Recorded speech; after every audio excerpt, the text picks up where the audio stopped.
Hello, you wonderful people, and welcome to another episode of Not Too Comic Book. This being a show where it's about TV shows that are adaptations of comic books. For today's episode, I'm going to talk about the latest episode of Wynonna Earp. A lot of really interesting things went down in this episode, so let's break it down.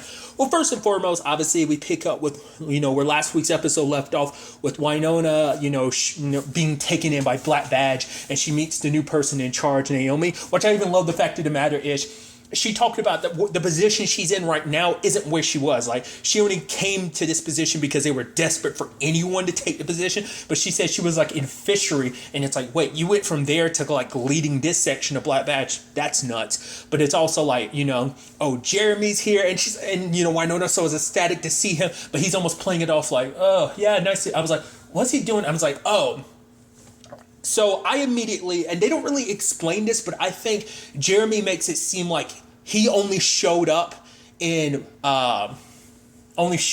recently in purgatory. Like, I think that's what he's kind of implying, because basically he's not telling them everything that went, because I think the only people that know all that would be Moody, but then maybe he could always make, because obviously Jeremy's been in purgatory for a while. He's been in purgatory since season 2. So that's why I'm wondering, like, how, like, why, like, his connection to all of them. So that's like, I mean, to be fair, like, because that's something that was never answered in the episode, because even they brought it up like, oh yeah, Black Badge was defunct and now it's not. It's like, how'd you come back? Why did you bounce back? Was it these particular circumstances in purgatory that caused you to come back, or was it just a thing of like, were you already on your way to coming back? Like, I'm curious about that. I just thought that was just an interesting aspect. But obviously, like, Jeremy's keeping it low key about a lot of stuff. Like, the fact is, having Wynonna hide the fact is that she's going up against demons, and it's like, what? It's because Jeremy's like, oh, because they don't like anything supernatural, and their group is anything but normal. Because, it's like, oh, you have Doc's situation, which not only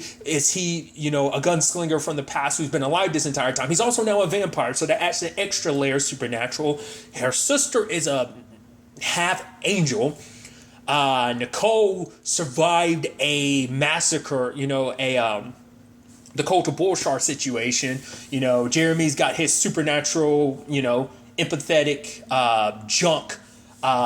So their group is far from normal, and Wynonna is, a supernatural hunter, essentially. So it's like, I guess the whole point is to kind of keep that on a hush-hush. Because like I said, I thought it was interesting, because like at no point was dolls brought up, because I guess he's a lot of that's like him a lot of that's off the books, because they probably don't want to acknowledge a lot of the doll stuff, because they would acknowledge a lot of stuff that they did. Maybe that's what that does.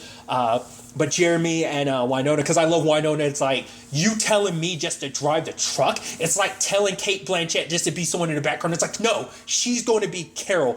I'm Carol, because she's like, I'm the demon hunting badass. And he's like, yeah, I get it. And I'm the scientist with the empathetic junk. And they high five about it. But it's just kind of like, we got to keep it low key, because it's like, to be able to do what we need to do, we need Black Badge's backing. And the fact of the matter is, if we let the, cat out of the bag of our situation, then it's most likely going to be a thing of like, I even love Wynonna just being an asshole about the whole gun thing. He was like, I should have never put that button up there in the first place. There, she's like, oh, there's my worrying. Oh, I miss that worrying and second guessing.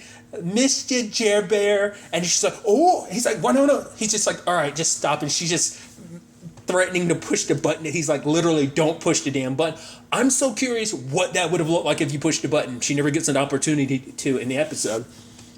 But regardless, I think it's so interesting. The moment they're like, oh, you need to guard this truck, I'm like, the same truck that Doc's going to be robbing, right? It's like, of course you two are going to find your collide in this way, because obviously Doc's working at the glory hole and everything. And obviously, I think it's such an interesting thing, because like the dude who owns it's kind of talking about the fact is that Doc denies what he is now. It's like, you've always been a protector for the Earps. Obviously not just recently with Wynonna, it's always been like that, but even more so now. But it's like, at the same time, it's like, you have basically sacrificed yourself to become a weapon yourself, yet you deny that part of yourself. Because that is the thing, like, when the time comes, more often than not, Doc still leans in on his gunslinger skills. He doesn't really rely on his vampire side, because, it would also involve drinking blood, and the last time he gave into his desires and stuff like that, things didn't go too well, because, I mean, obviously, there was the whole Julian situation, well, Charlie at the time, but Julian situation, and just also, like, he let his bloodlust kind of get the best of him, so he's always trying to, I think, suppress that, so that's why he doesn't really give into his vampire side. So there's that. And obviously him and Wynonna have their collision course I thought was pretty dope. Now it's a situation, because obviously it's kind of like, oh, you're better than this. She's like, really? Should you be casting stones trying to rob this truck? For her, it's like, because he's like, with or without the gun, you are still kind of like the great person you are, and this, you shouldn't stoop this low. But obviously she doesn't have the gun anymore. And he was like, well, yeah. And he makes a remark about her losing basically his best friend's gun. But then he's like, balls, like I shouldn't have said that, almost like, apologetic. But they have their flirtatious thing, because she's like, oh, you want to see something childish? And she handcuffs herself, and I love the immediate regret, almost like, shit. Because it's like, also, you don't have the keys to those cuffs anymore. She's like, shit. And then she kind of tries to play it off, and it's just like, oh, they have their little, like, sexy talk. And he's like, oh, I'll be back, necessarily. But then also thought was interesting, like, the whole rock situation that kept popping up in her pocket. Because at first she's like, oh, Black Badge is all. But then the moment the guy that Black Badge dude was looking at, like, that was like, oh, that's not Black Badge's thing. So he just tosses the rock, and he gets murdered by this creature. Said creature comes after Wynonna. And then at the same time, there's all this other stuff going on, because it's like, oh, Waverly trying to put on a presentation about like what we know and what we don't know, because it's supposed to be like a family gathering, everybody get together, let's talk about what we don't know about this past year and a half, what we do know, trying to figure everything out. And just once again, I just love it just being a thing of like every time Waverly and Nicole are having like some intimate moments, it's like in comes Rachel. But then it's like, oh, you mad that like we had the place to ourselves, do some banging, they end up on the floor. It's like, how do we end up on the floor? What I thought was kind of an interesting thing was because Waverly tried to make Nicole feel better, because it's like, okay, so it's like Nicole tried looking for Peacemaker as well, no luck. And so it's another thing that she failed, because in her mind, it's like everything that's going down in purgatory, everything that happened with Nedley, I didn't realize that thing was Nedley. It took you guys coming. So for her, she's feeling a little like down on herself. And I forgot what it was exactly, but Waverly said something that she was trying to pep Nicole back up. She's like, why would you have to do that? And she's like, kind of, but it's like, because I guess Nicole's like, no, I don't, like, she doesn't say it, but I think Nicole kind of feels like, no, because it's like, Nicole had said something about like, oh yeah, like, searched in the woods and stuff like that, and Waverly was like, oh, smart idea. And then like Nicole kind of gave her this look like, I don't think Nicole wants a pep talk from Waverly. It's what it comes down to. It's like, I got my own stuff going on. I don't need you to be like my mom. You're my girlfriend, potentially my fiance. Anytime the question comes up, though, Nicole kind of dodges it a little bit, just because it's like, I think she feels like she's not quite the same person that Waverly proposed to a year and a half ago. So it's a thing of like, I've changed a lot. I've gone through a lot, and I think she's just scared to, I think, open up and tell Waverly about that. It's just because because Rachel talked about it last episode, but it was with Wynonna. She hasn't, the conversation hasn't come up about come to Waverly, but Wynonna knows from Rachel, like, oh, like, Nicole was in a bad place. She was alone, so that's more reason why Rachel stuck around, because it's like, I know what it's like to kind of be stuck in that loneliness, not having anyone, so I thought that was interesting. And then there's the whole thing with Rachel. She's meeting with that kid Billy. I'm like, and they're keeping this hush hush because they're like trading stuff. I'm like, what's that all about? He's trying to kiss her. She's almost like reluctant, because I think she's just scared to kind of take things to the next level. Just like in the sense of like almost being, oh, we're kind of good buddies, but are we willing to transition over to boyfriend and girlfriend type of thing?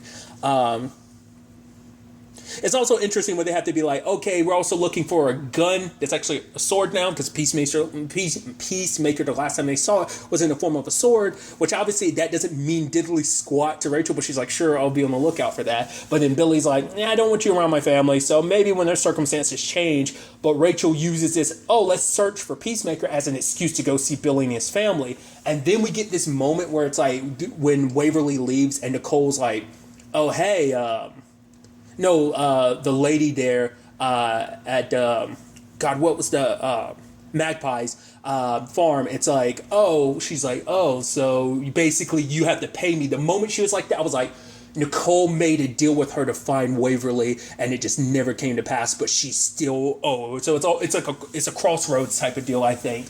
Type of situation. So it's like, what do you owe? What payment do you owe? I thought that was kind of interesting. But obviously she's like, I'm not going to pay, basically stay the hell away from us type of situation.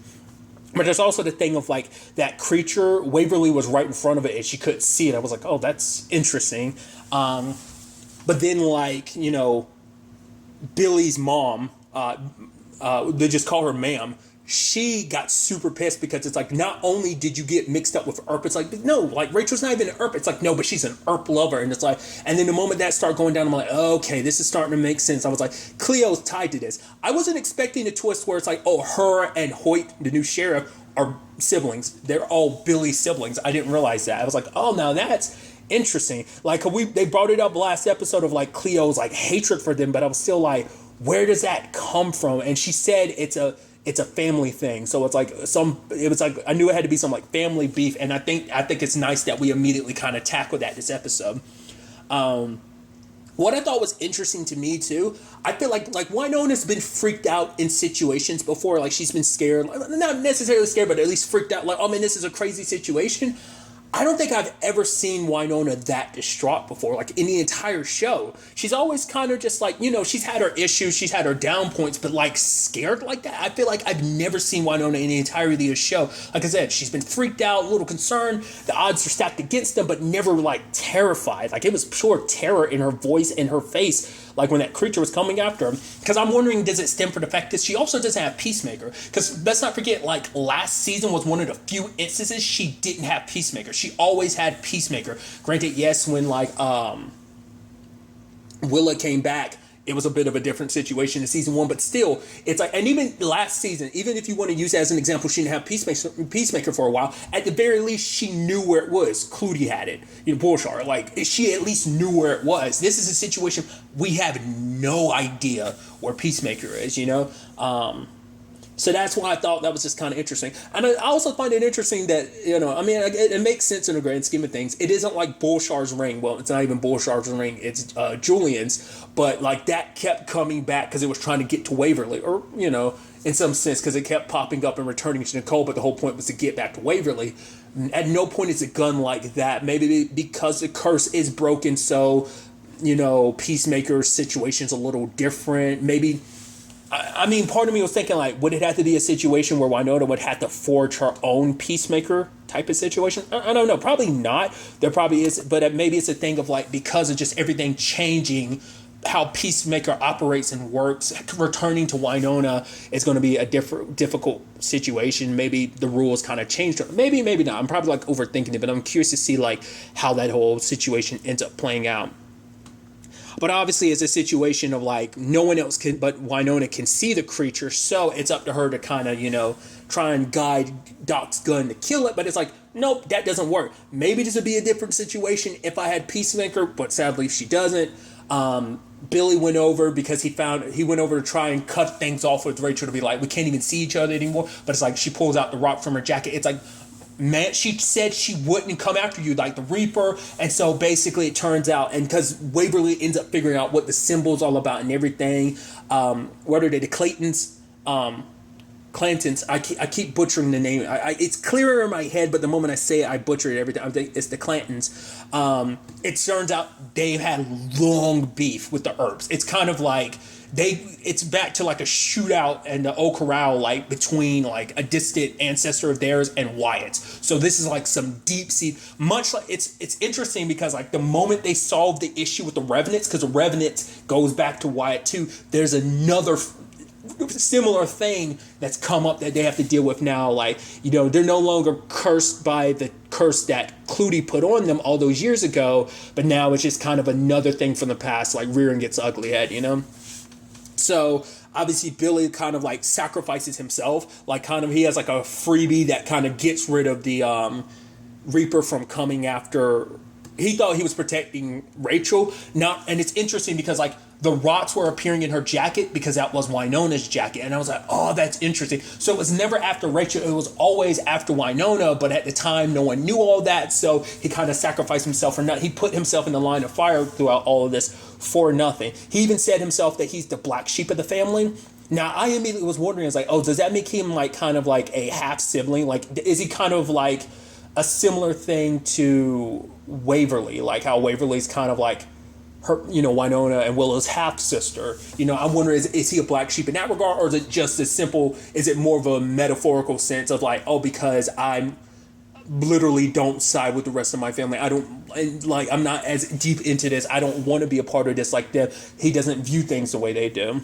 whatever the case may be, we see him getting punished at the end. It's like, oh, I'm not going to kill Rachel. You are. So I'm assuming what's happening is like he's going to get turned into a Reaper, his punishment. And, it's like, it seems like she's a little distraught about it, but it's thing of like, you went against our traditions and everything. So, and even Hoyt and Cleo are like, you don't have to do that to him, right? But it's like Cleo's the one that started all this. It's like the Reapers aren't your attack dogs, because apparently like that's their uncle, and she was punishing Cleo. So it's interesting. It's like, once again, it's like the mirror image to like the Earp curse. It seems like because they've got a poisoned bloodline. Now, what that necessarily means, who knows? Not unless that's supposed to mean each and every one of them, that Reaper thing, they're going to all turn into that. Maybe his is being accelerated by everything they're doing, but maybe eventually given it, like if they don't do certain things, pay tribute or whatever,